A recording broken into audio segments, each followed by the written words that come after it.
Hey there friends, welcome to the video. I hope you are doing good wherever you are. And in this video, I'm gonna talk about panic attacks and DPDR and anxiety and some of the things that you can do to help you when you are going through a panic attack. Maybe it's a little bit of info that you haven't actually heard before or considered before. And for all my subscribers, welcome back. And to anybody who's new watching this, then welcome to my channel. There are a lot of symptoms that come with anxiety and DPDR, and none of them are good. But one of the ones which is particularly horrible is panic attacks. So you can have panic attacks without having DPDR. Some people, they'll have a panic attack and it'll put them into DPDR, and some people will continue to have panic attacks while they are in DPDR. And what happens here is that the panic attack is so sort of horrible and intense that it'll actually make all your symptoms a lot worse. So to begin, let's go through a couple of myths and a couple of facts when it comes to panic attack, just to put your mind sort of initially at ease at the beginning. So a lot of people think that a panic attack can actually make you faint. And when we faint, it's often due to the result of low blood pressure. And you see, panic attacks actually have the opposite effect. They increase your blood pressure. So if you think that you're going to faint from a panic attack, you're not going to faint. The only way that you can faint from a panic attack is if you have some other physical condition which does lower your blood pressure. Also, another one is people think that they could possibly die from a panic attack or have a heart attack. There's been no sort of recorded evidence of anybody having a heart attack from a panic attack, and especially not dying from a panic attack. Now, I know that it might feel like you're dying, like your sort of breathing gets shallower, and like you start to get spaced out, and the heart starts to race, and you're thinking, oh my God, it's coming on, the panic attack is coming on, oh my goodness, it's here, and then it sort of hits you, and I'm like, oh God, now I'm in a panic attack. How long is it going to be here? When's it going to go? And what's going to happen to me? So initially, let's sort of lay out the facts in that you're not going to die and you're not going to faint. So this is actually obviously really, really good news. And the reason that it is good news is because now you have sort of a platform in order to know what to do when you are having a panic attack. I'm going to give a little bit of advice now when it comes to panic attacks. So this advice might seem a little bit weird, but trust me, it really is going to help you. And it sort of goes to the ethos of how to recover in general. And sort of to preface this, it's not necessarily about trying to stop the panic attack or to stop the symptom, because it's just a symptom.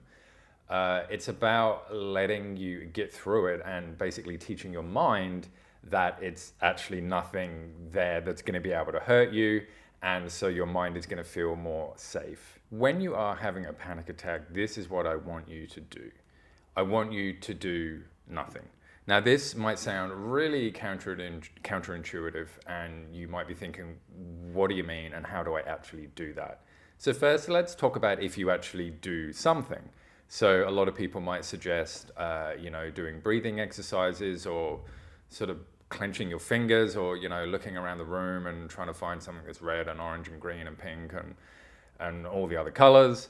Basically all these sort of grounding techniques, counting in your head.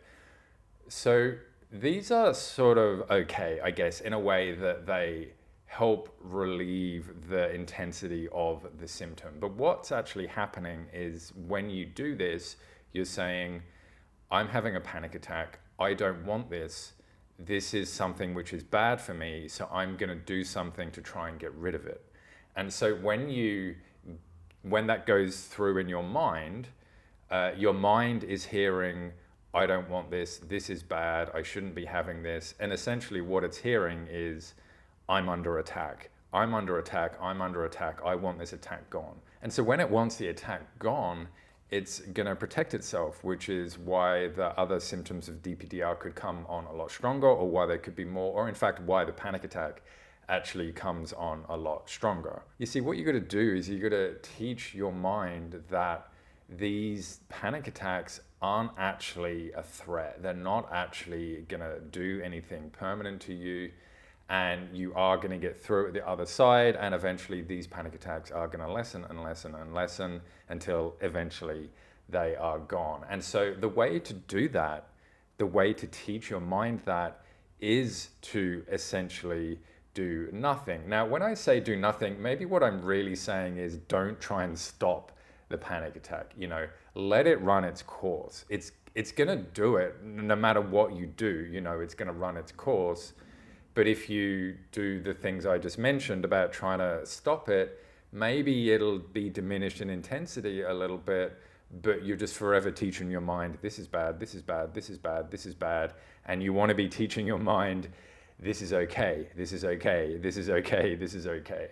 And then your mind will no longer feel under attack, and then, it's not going to have to put up the defense mechanisms that it does.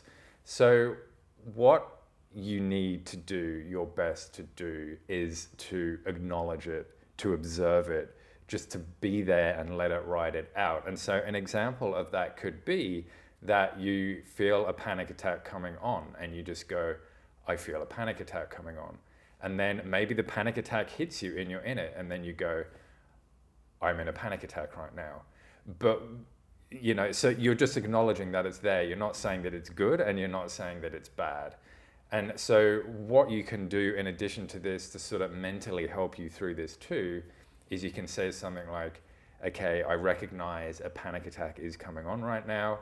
This is just a symptom of anxiety. I'm going through a lot of things right now with my anxiety. And I'm just gonna let the panic attack do its thing. Eventually it's gonna pass, and then, it'll be gone. And in the meantime, I'm just gonna keep doing whatever it is I was doing while I'm having a panic attack. So in other words, you're opening the floodgates.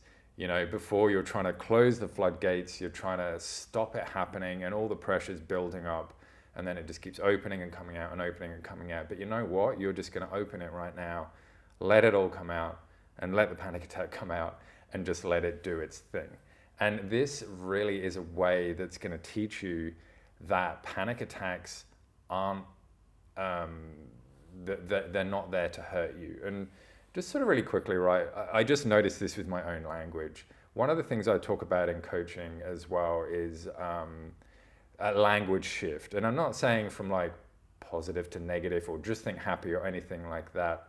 But what I just said there is a panic attack can't hurt you. Can't is like a negative thing. So instead of thinking of what a panic attack can't do, let's think about what this exercise can do. And your mind is going to be a much more responsive to those more proactive and resourceful things that are going to help you in the long run. So instead of saying this panic attack, instead of saying to yourself, this panic attack can't hurt me, you can just say, right now, the way I'm dealing with this is helping me, get through this. Or right now, what I'm going through is just something very normal, and I'm going to be okay. You see how that language is more positive? Not more positive, but it's more sort of helpful, I guess you could say. So this is one of the really great ways that you can start to lift yourself out of this. And with everything, with any type of recovery, you've got to really go easy on yourself, and you've got to have a lot of self-care and a lot of self-compassion, because you might be sort of having a panic attack and then trying this exercise for the first time and going, oh, it's not working, and I'm doing it wrong, and I suck, and all that other type of stuff. And maybe you are doing it wrong. There's no real right or wrong, but maybe you are shifting to old patterns, but that's okay. You're only human. If you are expecting to get something right on the first time that you do it, then you have wildly unrealistic expectations, because that never happens with anybody. So you need to go easy on yourself. And what you can do when it comes to measuring your progress through this, instead of measuring the progress of I'm having less panic attacks, or the panic attacks are less intense, or I get through them quicker, don't measure it with any of that stuff, because you're measuring it based on a symptom which you actually have no control over. What you want to do is you want to measure it based on your response. So if your response is, okay, I'm noticing that I'm having a panic attack. This panic attack is just one of the symptoms of anxiety. And look, I'm just going to accept right now that this panic attack is just happening. There's nothing I can do about it. And eventually it is going to pass. And I'm just going to keep doing what I'm doing right now. You know, if you do that, then it doesn't matter how intense the panic attack is. It doesn't matter how quickly it passes or doesn't pass. It's your response which is important. And then the next time it happens, you can do the same response again, or whatever words, you know, that you choose that you feel are best for you. And eventually you're going to get into the habit of just almost just like having a panic attack, and it may not even bother you. You know, it doesn't bother you anymore, or it isn't as intense, or it doesn't last as long. And the way that you do that is by showing your body and your mind that these things aren't here to hurt you. You know, they can't hurt you permanently. You know, it might be horrible while it's happening. And I know, because I have had panic attacks, you know, and it's not a good feeling at all. You know, I don't have them anymore, but it has happened to me in the past. And I use this very method, you know, so this is why I'm saying to you that it can work for you and it will work for you. You've just got to make sure that you're doing your best to react to it in the right way, and trying to fight it off and not want it. That is the incorrect way. The way that you want to deal with it is to accept that it's there, basically. And I'm not talking about accepting it and just hating it, or just accepting it and just doing nothing. Like realizing that, like it or not, this is happening to you. So are you going to fight it and push it away and tell your brain that this is something bad, so your brain keeps fighting? Or are you just going to say, yeah, this is happening and it's just a symptom of anxiety, it is going to pass, eventually they're going to stop forever, and I'm just going to keep on getting on with what I'm doing? You know, which one of those two things do you think might be more beneficial for you? Another thing which is really important, okay, is that this exercise isn't necessarily there to make you feel better. You know, you might actually feel worse to begin with, because instead of doing all your relaxation exercises, you're just letting it come full on now. You know, you're just letting it come and hit you. So it can get worse before it gets better, but the ultimate goal is that it will get better. So if you're doing this exercise and you're thinking, well, I don't feel any better, you know, that panic attack was even worse than the last one, it was just as intense, it doesn't matter. This exercise isn't about fixing it in the short term, it's about fixing it in the long term. And the way that you fix it in the long term is to take control of your response and to teach your brain that you are not under attack, this isn't a threat. And then that goes a long way to alleviating the panic attacks in the first place, and bringing you out of anxiety, and bringing you out of DPDR, and bringing you out of all the other symptoms, and eventually bringing you to recovery. So my friends, I hope you got a lot of good information out of this video. And if you do have any questions, then please leave them down in a comment. And if you do want to work with me in coaching, I'd love to chat with you about what is happening with you. You can book a free discovery call with me and we'll talk about all the information.